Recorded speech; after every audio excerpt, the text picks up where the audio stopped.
population. La parole est à Madame Catherine Vautrin.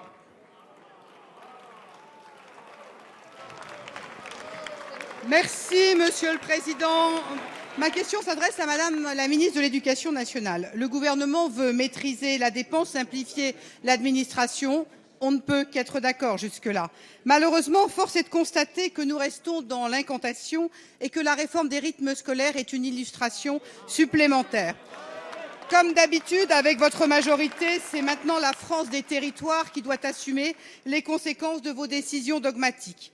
Une enquête de l'Association des maires des grandes villes a pointé un surcoût de l'ordre de 2 millions pour les grandes villes et 60% des maires de notre pays sont insatisfaits des procédures de gestion des aides financières et on peut comprendre pourquoi.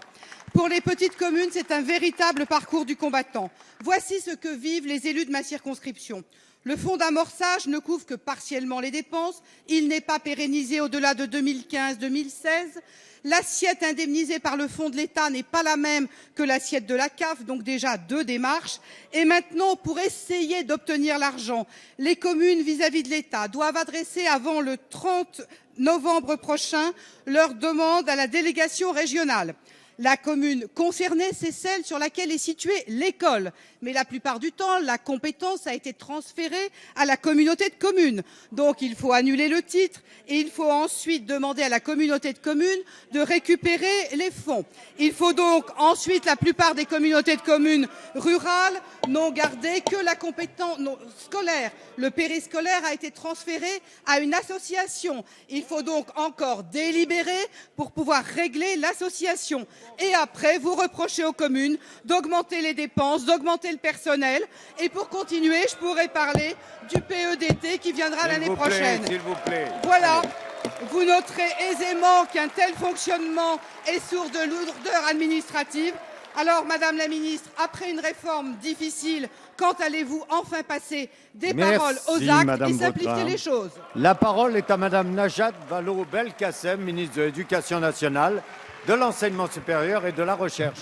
Merci Monsieur le Président, Mesdames et Messieurs les députés. Madame la députée Vautrin, lorsque ce gouvernement a décidé d'adopter la réforme des rythmes scolaires, ce n'était pas par une sorte de lubie, mais c'est parce que, en 2008, lorsque la précédente majorité a décidé de passer de 5 jours à 4 jours la scolarité des enfants, nous avons porté atteinte à la qualité des apprentissages des petits Français. Tous les résultats s'en ressentent. Passer à 5 matinées par semaine plutôt qu'à 4, le temps scolaire et le temps des apprentissages, c'est garantir de meilleures conditions de réussite pour les enfants.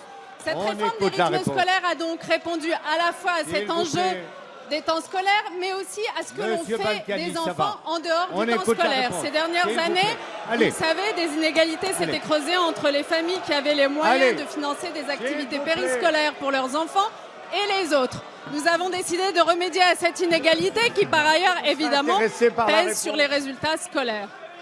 C'est la raison pour laquelle nous avons mis en place un système dans lequel, s'il relève de l'État que de prendre en charge le temps scolaire, il est de la responsabilité, en effet, des communes d'organiser ce temps périscolaire. Je concède tout à fait que sur l'ensemble du territoire, ce temps périscolaire n'est pas aujourd'hui de la même qualité. Il faut distinguer les communes qui se sont engagées de toutes les couleurs politiques et celles qui ont traîné des pieds.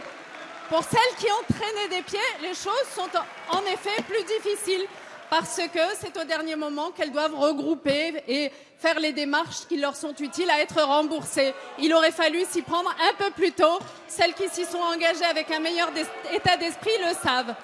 Tout cela pour vous dire que comme nous y sommes engagés, l'État aide les communes à financer le périscolaire à hauteur de 400 millions d'euros sur cette année scolaire. Même chose pour l'année prochaine. Je crois que dans l'intérêt des enfants, chacun de nous peut faire un effort.